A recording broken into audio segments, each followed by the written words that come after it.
எல்லாருக்கும் வணக்கங்க. என் பேர் ஷாஹின். என்னுடைய YouTube channel welcome to inner piece hub. So இன்றைக்கி நம்ம என்ன வீடியோ பார்க்க போகிறோம் அப்படின்னா, ஓஷோவை பற்றி தான் நான் இன்றைக்கி ஒரு சில அவர் சொன்ன அந்த ஆன்மீக கருத்துக்களை ஷேர் பண்ண போகிறேன். ஆக்சுவலாக ஓஷோ எனக்கு ரொம்ப ஃப்ரெண்ட்னே சொல்லலாம். ஸோ அந்த அளவுக்கு அவருடைய புத்தகங்கள் எனக்கு ரொம்பவே ஒரு டிஃப்ரெண்ட்டான ஒரு புரிதலை கொடுத்துருக்கு. ஸோ ஓஷோடது எல்லா மேக்ஸிமம் புக்ஸ்லாம் நான் படிச்சிருக்கேன். ஸோ அவர் என்ன சொல்ல வராரு அப்படிங்கிறத ஓரளவுக்கு என்னால் புரிஞ்சுக்க முடிஞ்சுது. ஸோ அதை பற்றி தான் நான் இந்த வீடியோவில் ஷேர் பண்ண போகிறேன். ஸோ ஓஷோ அவர்களுடைய அந்த புத்தகத்தில் அவர் அதிகமாக எல்லா புத்தகத்துலேயும் அவர் சொல்லக்கூடிய ஒரே விஷயம் அந்த அவேர்னஸ் பற்றி தான் அவர் ரொம்பவே இம்பார்ட்டன்ஸ் கொடுத்து பேசியிருப்பார். ஸோ அவருடைய மெயினான இதுவே அந்த அவேர்னஸ் தான். ஸோ நம்ம எப்போவுமே 24 hours நம்மளால் அந்த அவேர்னஸ்க்குள்ளே நம்மளால் இருக்க முடியுங்கிறத அவர் ரொம்ப எளிமையாக எல்லா புத்தகத்துலேயுமே அதை சொல்லியிருப்பார். ஸோ அவருடைய ஸ்பீச்சாக இருந்தாலும் சரி, அவருடைய புத்தகங்களாக இருந்தாலும் சரி, அதில் அந்த அவேர்னஸ் அப்படிங்கிறது ரொம்பவே இம்பார்ட்டன்ஸ் கொடுத்து அவர் சொல்லியிருப்பார். ஸோ அந்த நிறை கவனம், அந்த தன் உணர்வு, இந்த மாதிரியான வார்த்தைகள்லாம் ரொம்பவே எனக்கு ரொம்ப ஒரு இன்ஸ்பைரிங்காக ஒரு டிஃப்ரெண்ட்டாகவே இருந்தது. ஸோ அதனால் எனக்கு ரொம்பவே அந்த ஓஷோ அவர்களுடைய அந்த புத்தகத்தை படிக்கிறதுக்கு ரொம்பவே ஒரு தூண்டுதலாக தான் இருந்துச்சு. ஸோ அந்த தன் உணர்வோடு நம்ம இருக்கும்போது அப்போ தான் நம்ம உண்மையான விழிப்புணர்வோடு இருக்கும் அப்படிங்கிறத அவர் எல்லா இடத்துலையுமே அவர் ரெப்ரசன்ட் பண்ணி சொல்லுவார். ஸோ நம்ம மோஸ்ட் ஆஃப் த டைம் நம்ம கூட இருக்கிறது இல்லை. ஸோ அந்த வெளி உலகம் சார்ந்ததாக இருக்கட்டும், இல்லை வேலைகளாக இருக்கட்டும், இல்லை சூழல்களை சார்ந்த அந்த உணர்வுகள், அந்த எண்ணங்கள் நம்மளுக்கு மேலிட்டு இருக்குது. நம்ம அதை நம்மளுடைய எண்ணங்களாக எடுத்துக்கொண்டு அதை நம்ம அதுக்கேன அதையே நம்ம யோசிச்சுட்டு இருக்கோம்.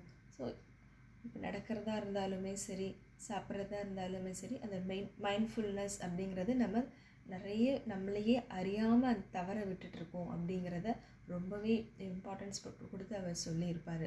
ஸோ தன்னுணர்வோடு இருக்கும்போது நம்மளுக்கு என்ன பெனிஃபிட்ஸ் இருக்குது, நம்ம என்ன மாதிரியாக உணர்வோம் அப்படிங்கிறத அவர் ரொம்ப அழகாக அவருடைய எல்லா புத்தகங்களையுமே சொல்லியிருப்பார். ஸோ அவருடைய புத்தகங்களில் ஒன்று தான் இந்த ஆர்ட் ஆஃப் லிவிங் அப்படிங்கிறது. ஸோ நம்ம எப்படி வாழணும் அப்படிங்கிறதுக்காக ரொம்ப அழகாக அற்புதமாக இந்த புத்தகத்தில் நிறைய விஷயங்கள் சொல்லியிருப்பார். இதில் ஒன்று தான் அந்த அவேர்னஸ். ஸோ அவேர்னஸ் அப்படிங்கிறது அந்த நம்ம ஒரு செயல் செய்யும் பொழுது அதில் முழுமையாக ஈடுபாடோடு செய்கிறது தான் அந்த அவேர்னஸ் அப்படிங்கிறத அவர் இதில் ரொம்ப அழகாக சொல்லியிருப்பார். அது மட்டும் இல்லாமல் நம்ம எப்பயுமே அந்த விழிப்புணர்வோடு இருக்கோமா அப்படிங்கிறது ஒரு சாட்சி பாவனையோடு நம்ம அதை நம்ம கவனிக்கும்போது நம்மளுக்கு இருக்கிற அந்த அன்வான்ட் தாட்ஸ் அப்படியே குறையும் அப்படிங்கிறத சொல்லியிருப்பார். ஸோ ஏதோ வேலை செஞ்சிட்ருக்கோம், அப்போ அன்வான்ட் தாட்ஸ் வருது அப்படின்னா அதை ஜஸ்ட் லிசன் மட்டும் பண்ணணும். அது என்னுடையது அப்படின்னு சொல்லி நம்ம ஓவர் ரியாக்ட் பண்ணக்கூடாது. அதை சாட்சி பாவனையோடு நம்ம அப்படியே நமக்குள்ளே இருந்து நம்ம அப்படியே சைலண்ட்டாக அதை அப்சர்வ் பண்ணும்போது அது நம்மளுடையது இல்லை அப்படிங்கிறத புரிதல் கொடுக்கும். ஸோ அதை நம்ம கண்டிப்பாக அவேர்னஸாக நம்ம இருந்து அதை நோட் பண்ணும்போது நிறைய புரிதல்கள் நம்ம அதுலேருந்து எடுத்துக்கலாம். அதில் நெகட்டிவ் தாட்ஸ் வரும்போது ரொம்பவே அது நம்மளுக்கு ஹெல்ப்ஃபுல்லாக இருக்கும். ஸோ இப்போ ஒரு நெகட்டிவ் தாட்ஸ் வருது அப்படின்னும்போது அதை சாட்சி பாவனையோடு நம்ம கவனித்தா போதும். அது ஜஸ்ட் அது பாசிங் க்ளவுட் ஆகிடும். நம்ம அதுக்கு இம்பார்ட்டன்ஸ் கொடுக்க வேண்டிய அவசியமே இருக்காது. இது என்னுடைய லைஃப்பில் நான் எக்ஸ்பீரியன்ஸ் பண்ணியிருக்கேன். நிறைய எனக்கு அன்வான்ட் தாட்ஸ் வரும்போது அது சாட்சி பாவனையோடு அதை கவனிக்கும் போது அது எனக்கு கடந்து செல்வதை நல்லாவே நான் உணர்ந்திருக்கேன். அதனால் எனக்கு நிறைய பெனிஃபிட்ஸ் கிடச்சிருக்கு. என்னுடைய லேக் ஆஃப் கான்ஃபிடென்ட்டாக இருக்கட்டும், இல்லை செல்ஃப் டவுட்டாக இருக்கட்டும், அதெல்லாம் வரும்போது ஜஸ்ட் சாட்சி பாவனையோட நிறைய கவனத்தோடு அதை கவனிக்கும் பொழுது அது என்னுடையது இல்லை, என்னுடைய இன்ட்யூஷன்ஸ், என்னுடைய அந்த மூளையிலிருந்து, என்னுடைய அந்த ஆன்மாவிலிருந்து வந்தக்கூடிய அந்த தாட்ஸ் இல்லை அப்படிங்கிறத ரொம்ப தெளிவாகவே என்னால் பல தருணங்கள்லேருந்து எனக்கு அது அந்த நெகட்டிவ் சுச்சுவேஷன்லேருந்து எனக்கு எஸ்கேப் ஆகிறதுக்காக ரொம்பவே எனக்கு அது யூஸ்ஃபுல்லாக இருந்திருக்கு.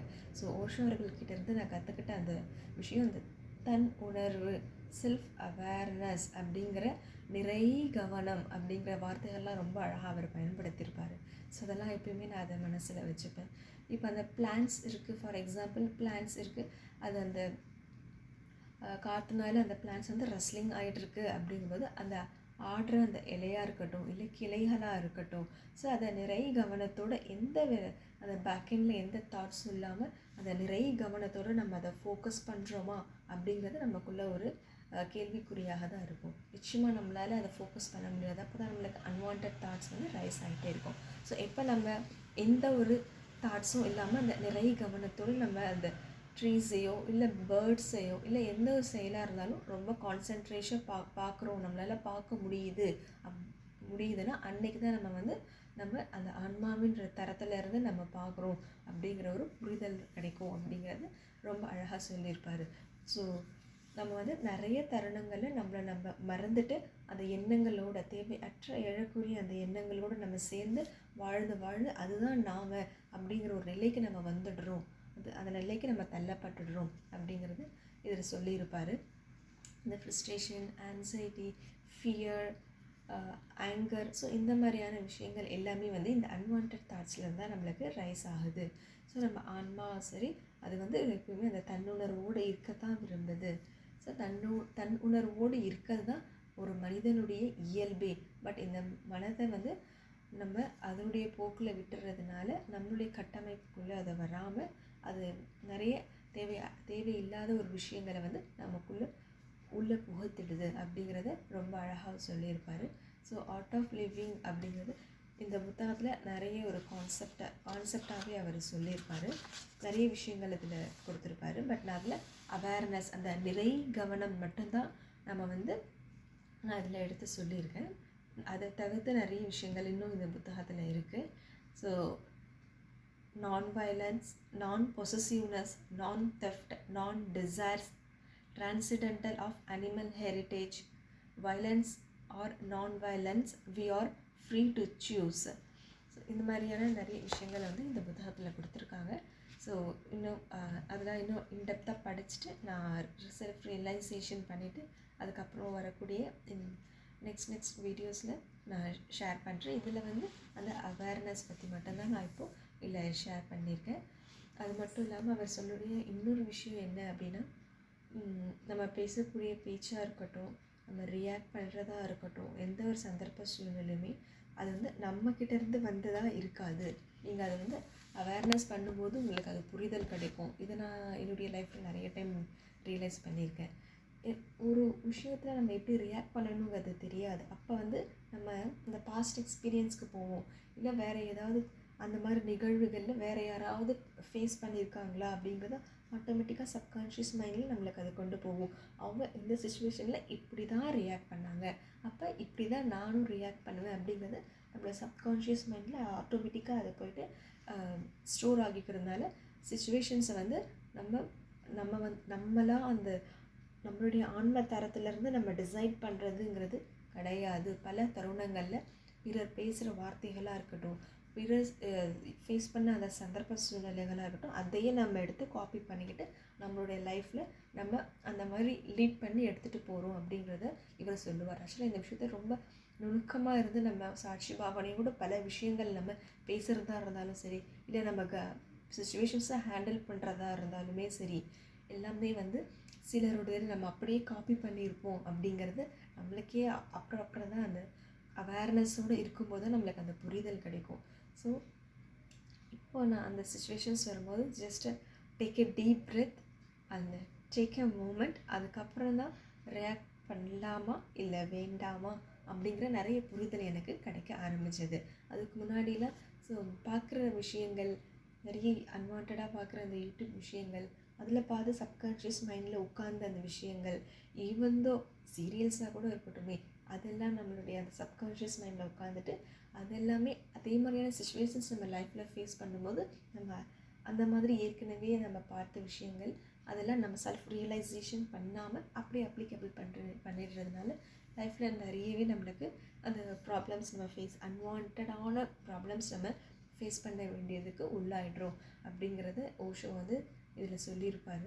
ஸோ அவருடைய புத்தகங்கள் படிக்க நிறைய விஷயங்கள் புரிதல் கிடைக்கும். அப்புறம் அதை நம்ம படித்ததோடு விட்டுடாமல் அதை லைஃப்பில் நம்ம இம்ப்ளிமெண்ட் பண்ணும்போது நிறைய புரிதல்கள் கிடைத்து நம்மளுக்குள்ள ஒரு நிச்சயமாக ஒரு மாற்றம் நிகழும் அப்படிங்கிறத நான் இவருடைய புத்தகத்தில் சொல்லியிருக்காரு. ஆக்சுவலாக he is my best friend Osho. So ரொம்ப பிடிக்கும் அவருடைய புத்தகங்கள். அந்த அளவுக்கு நான் ரொம்ப லைக் பண்ணி நான் படிப்பேன். ஸோ இதில் ஒரே ஒரு இது மட்டும் சொல்லியிருப்பார், நான் அதை உங்களுக்கு ஷேர் பண்ணுறேன். ஸோ ஓஷோஸ் யூனிக் பாயிண்ட் அப்படிங்கிறது இதில் போட்டிருக்காரு.